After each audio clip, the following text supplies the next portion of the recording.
show. My name is Vanita Lambert. I am the host of this show. And I have with me Dr. Sonji Phillips, my monthly co-host. How are you today? I am well. I am well today. Good, wonderful. A lot of people aren't that well. It is allergy season. And I heard this year is going to be worse than last year. And it seems like every year it just gets worse and worse. And thank God this is a reality show. So if one of us needs to sneeze or blow our nose, we'll just, take a 2-minute pause. I may take you up on that offer. And do that. But I'd like to thank you for tuning in with us today. We are very grateful to have an audience to speak to. And what are we going to be talking about today, Dr. Sonji? So today we're going to be talking about human growth and development of individuals with developmental disabilities. And we will and we will also be covering, certain milestones for typical children as well. So. Okay, sounds very interesting. I'm always so eager to learn something new. And I'm so domestic. I'm so into my family and always trying to make us better and, this and that. So I love learning things, whether it's for people with disabilities or just normal people, because I think that a lot of people with disabilities, like one, for example, my son, never told him he had a disability, and I just treat him normal, but on the side, like a little, a little special. But everybody in our family, we never use the word Asperger's syndrome, and that's what he has. And how come you don't use it? Because I think that if I told him he had a disability, it would probably make him feel different than everybody else. And I want him to think that he is on the same level as everybody else. And sometimes they use that as a crutch when they don't want to do something, especially children. I mean, come on, if my mom told me I had Asperger's syndrome and I couldn't clean up, I would have an Asperger's attack every week when it was time to clean up. So I treated him normal. I made him clean up, and everything was different with him, like the vacuum cleaner. I'll tell you the story real quick. I don't want to take too much time, but they all started at 10. I have boys, I don't have any girls, so they had to help me clean up. And it was his turn to learn how to vacuum. And of course, he got the vacuum cord stuck in the vacuum and everything sparked. He blew up my vacuum cleaner, long story short. So, that's what he did. And I said, okay, everybody make mistakes. It happens. I didn't say, oh, you don't have to do it. I went and got another vacuum cleaner, and he finished. Okay. And so we just keep going as long as you can. And I don't want them to use that as a crutch. I don't want them to feel like anything is wrong with them, or, that people outside of the family are going to treat them differently, because that may not happen. You know what I mean? So that's my reason why. So what I want to say that we've done in more recent times, and is we've helped our individuals with developmental disabilities to feel more normalized, not by not identifying with what their disability is, but by taking it in, but by allowing it to be a part of who they are without the restrictions. So not identifying it by name, saying Asperger's syndrome, but identifying it by their actions? What do you mean? No, by identifying it by name. I'll use for an example, I have a young lady who, by all stretch of the imagination, to look at her, she would look like, a typical adult now, because she's over 21. But there came a point in time where she was frustrated because she realized she didn't fit in. She just didn't understand why. She knew she didn't think like everyone else. She just couldn't figure out what was going on with her. And it made her feel bad about herself. And when I met with her, we were dealing with depression and those type of manic behaviors and problems. And so what I did was I helped her to identify her diagnosis, and to absorb it and to accept it and to allow it to be a part or a part of who she is. It would be, in my mind, having worked in the field so long, them not acknowledging and accepting their condition would be like not telling me I'm black. Okay. You know, and then what comes. I see that. Yeah. I see that. Yeah. So what comes along with being black? There are some expectations, you know, as a black woman, and not telling me I'm a woman. You know, there are some expectations that come along with it, and some things that I may not be able to do, like other cultures or races, or, you know. So I've got to accept who I am. This is who I am. This is the way I was born. And so I find that our young people and you know, all of our individuals, that once they kind of understand it, because that was the first time in her life that anybody had ever explained it to her. And so she understood it. And from then, she would accept it. And I know what you're saying about using it as a crutch, because we had to pull that out of her. Yes. Because she said, well, how am I supposed to do that? Because I haven't. We were like, oh, no, don't you dare. Don't you dare. It. Yeah. So she did. She tried to use it as a crutch here and there, and then she would just laugh, and she would just walk on. She said, okay, I know. I can do it. Don't worry about it. Exactly. But it's that needs to happen. I think the reason I didn't identify with my son is because it was so mild. And I guess if it's a severe, I guess you have to call it depending on the severity of it. His was very mild. It was like a minor social disorder. And I learned that once I would introduce him to something new and do it like 3 or 4 times, then he got over it. So I think it was just easier that way. And as a matter of fact, he went off to college and lived in Rhode Island for 5 years, you know, with, you know, I guess roommates or classmates. And he was like the head of the house. Like he had to pay the light bill and this and that and the other. He was in charge because he was able to do that. Able to do that. So maybe if his case was, and I've seen, you know, severe cases of Asperger's. So I guess it depends. I guess. So what it is it's autism, and it's on a spectrum, and it can go from profound, severe, moderate, mild. It can go all the way up to Asperger's. You know, the most extreme cases are down there where the severe and profound, and then Asperger's is at the other end. Oh, okay. Yeah, and you have very famous people like Michael Phelps who has Asperger's. Oh, yeah. Yeah. So Asperger's, I would be surprised. I would not be surprised to find out later on that a certain large percentage of our population has Asperger's, because it's around people's ability to socialize. It's you know, a lot of what autism is mechanics or mechanical thinking.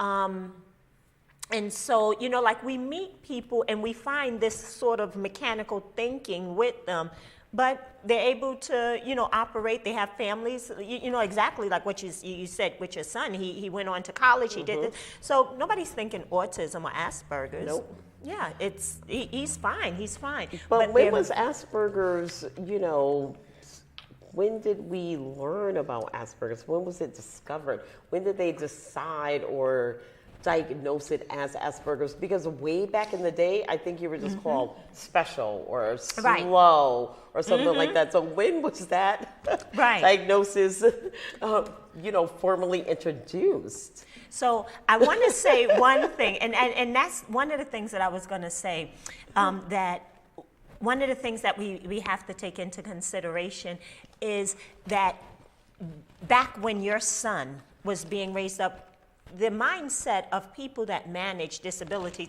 it was much different. You know, we didn't have all of the technology, we didn't have all of the information, the research. Like in the 90s. Yeah. We didn't have it. So I'm looking it up right now, and as you can see, and this is what Wikipedia, which I do trust to a certain extent. Yeah, I looked it up and I read everything I could about it, and that's when I decided that, okay, you don't need to go to anyone or group or medication. I was like, I could do this with him. Yeah, and it is because possible. he was already 12. So it's possible. Yeah. I'm seeing in 1944, it was named after a pediatrician named Hans Asperger. And so, somebody's name. It wasn't added to the DSM until What's the DSM? The Diagnostic and Statistical Manual of Mental Disorders. So there's this. It's so intellectual. That's my egghead coming out. Let me just say that. That's my egghead coming out. So this is the manual that every psychologist and psychiatrist follows to get the diagnosis of a mental health disorder diagnosis. And so it wasn't added until 1994. So that's like 50, my number's right? Yeah, 50 years afterwards. And so I'm sure in 1994 when it was added, that's when it became, it was kind of pushed out to the forefront that this exists. There's Asperger's. There's another level of the autism spectrum that ends with Asperger's. And so then that's probably around the time that maybe your son got diagnosed with it and many other people got diagnosed with it. He was born in 96, so 12 years okay, later. So yeah. And then there's a certain time where things are introduced to the world, but they may not have gotten to our community until years later, or our doctors, or our clinics. And meaning, you know, the black community, the black and brown community. Sometimes it doesn't reach us until much later. So anyway, absolutely. I took it upon myself and I nailed Asperger's. Good for and you. I trained him, and he's still learning. You know, he's still learning. He says to himself a lot, but you know, you can do it if you really put your mind to it, regardless of, like you said. And I like the idea of introducing it based on the severity of it. You have to know that you have something, but children, you guys know how to manipulate these parents, and you are going to try to take advantage. And that's, I was thinking that first. That was the first thing. I didn't want him to use it as a crutch. Right. No, I can remember, even with my children, one of the things that I always did with my children is we met everything head on. And so, you know, with my children, I didn't allow them to eat a lot of sugar because it made them hyper. And so, you know, like maybe my daughter, she would ask for something to drink or some soda. Or, you know, we really kind of stayed away from those high fructose juices and sodas and things like that. And I can remember her teacher coming and looking at me saying, "Mom, your daughter told me that she couldn't drink orange juice with the rest of the group this morning because it has too much of a sugar content and it's going to make her hyper." I said, "Did you offer her water?" You know. So your daughter said that to her? Oh yes, that's what she said. She said yes. So you know, it was her owning her own, and I don't want to say disability, but it was her owning who she was. Exactly. And so if I eat too much candy, if I drink too much sugar in my substances, I'm going to become a little hyper. And she knew that because that's what you taught her. Right. And she was, I want to say she was maybe 5 or 6 years old at the time. But this is something that, you know, is important as parents to help our children to own it, because somewhere along the line, if they don't understand what's going on in their life, it will kind of come back. They'll have to deal with it at some point or another. So it's best for us to let them know the truth about it before someone else come and tell them a lie about it. And what age do you recommend you tell them about that? What do you think? 10, 11? Yeah, I want to say make this a part of who they are. Okay. So based on their understanding level. Yeah. Or age, I should say. Yeah, as they go through the process, you know, and that's kind of, we're tying into what we're talking about today, the human growth and development. As the children grow up, it is best said to them at their level of understanding. And then you have to say it to them in a way that they understand. Like I said with my daughter, if you drink too much sugar, like juice or orange juice, soda, or grape juice, things like that, it's going to make you feel all jittery, you know, like when she was feeling jittery, I kind of explained to her, you see how you feel right now? She's like, yeah, I just feel good. Yeah. And I said, you know why? Because you was drinking too much sugar, you know, and she's like, this is too much, you know, and how kids do, this is too much sugar, this is too, you know, and I'm like, absolutely, that's what happens if you know, so it's helping them to understand at their level of understanding. Exactly. So when she was presented with a soda or with orange juice or whatever, she remembered what that felt like. That's amazing. Yeah, and she was able to manage her own, you know, decisions even as young as 5 or 6 years old. It's about the way that we introduce and we explain things to our children to help them to understand what is happening, what's going on. So this one, so we have different life stages. And so we're not going to be able to get through because we have a short, human growth and development is something that I do like over the course of maybe 2 hours or something. It's a training that we do for staff and families over the course of about 2 hours. So we're not going to be able to get through every bit of it. But I would like to bring to parents' attention maybe just the first few stages of life. And so maybe we can look at the infancy stage and early childhood. So, Okay. oh, I thought you were going to say No, something. I'm going to use all this information for my granddaughter. I'm just taking it all in because my kids are already grown. It's too late for them. Well, I mean, as far as the growth part, yeah, one of them is too late because he knows everything now. He's 31 and he knows everything. So we're going to look at right now the infancy stage, and that's birth to 1 year old. Is your granddaughter? She's over 1. She's going to be 2 in July, so Okay. she's a little over 1, but that's okay. It's still good. Yeah, that's fine. So during the infancy stage, one of the things that we notice with the kids is physically.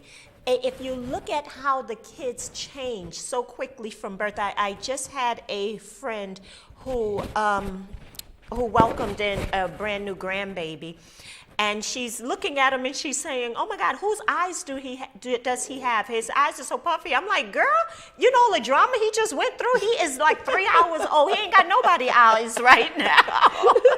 I'm like, "Give it about a week. Let all of that stuff heal in here." He's just going through all this drama, and she's just laughing at me.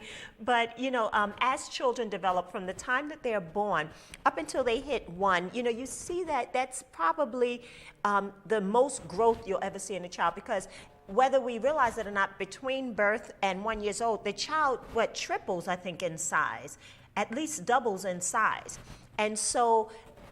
Never again in life are we going to double in size, during no other period. Yeah. I never thought about that. Look at that. Yeah, so from the time the children are born until they're 1 year old, they kind of double in size. And I think some studies have even said that they triple in size.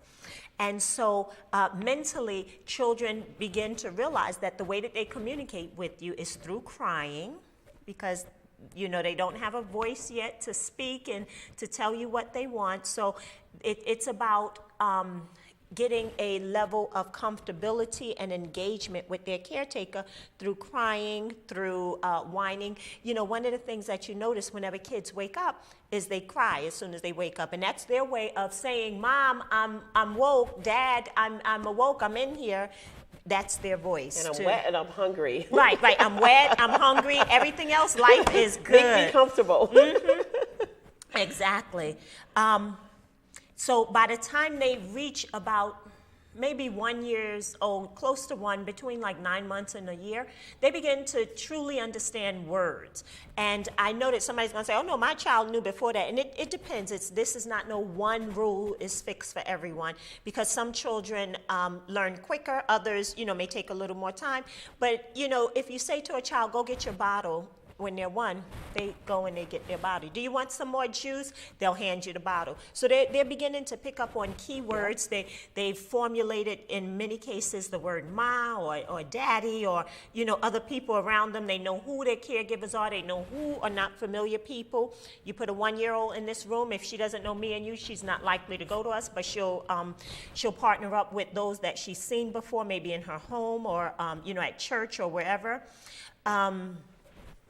I can remember with my grandbaby, she's 2, She's 2, and I had brought her into the church, and she was sleeping there in her stroller, and so she woke up while I was away from her.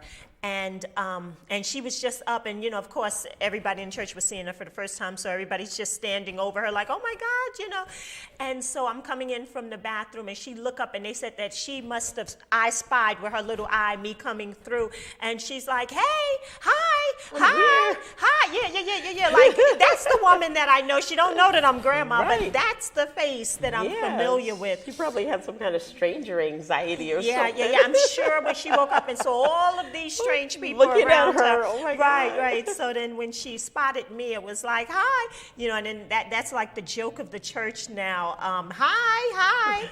You know, but that was her way of getting attention. She doesn't have many words to use. You know, I didn't at that time, didn't have many words to use. Right. But the words that she did know or had learned at that time was hi, ma, or, you know, whatever the simple words were.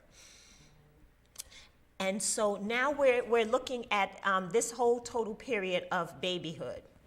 And so during babyhood, it's a period in which the kids are growing very fast. Their brains, they are absorbing everything around Oh my them. God. They are just taking in, and I'm sorry, I probably should have put this mic somewhere else because it keeps dragging down my jacket, but whatever, okay.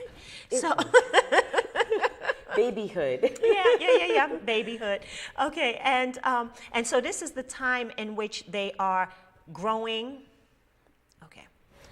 This is the time in which they're growing rapidly, they're changing, they're becoming a little bit more independent. One of the things you may see with babies is during this time period, they may or may not be very close to mom. You know, this will be the time period that they just need to see mom with their eyes. So if mom is here, they're okay with being there.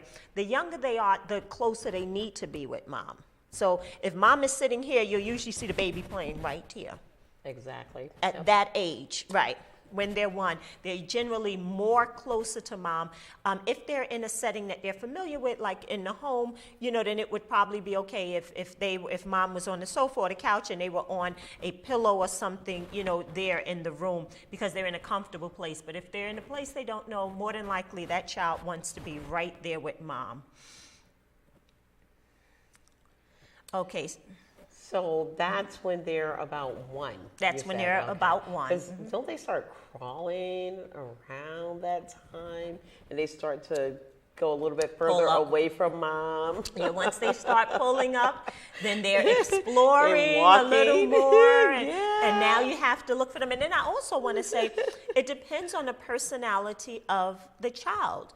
Because you have some children that are very independent and others that are more clingy, you know, and Yep. yeah, and I wouldn't say which is which. I know whenever, you know, we engage in these conversations, you know, everyone would say, oh, the girls are very independent. You know, if you have a girl, she's going to just go and the boys are more clingy to mom. It's possible, but.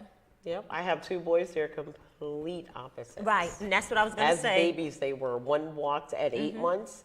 My second one that has Asperger's, he didn't walk until he was 14 months. Wow. So they Yeah. are so completely different. Wow. So the next stage is early childhood, and that's from the period of 1 to 6 years old.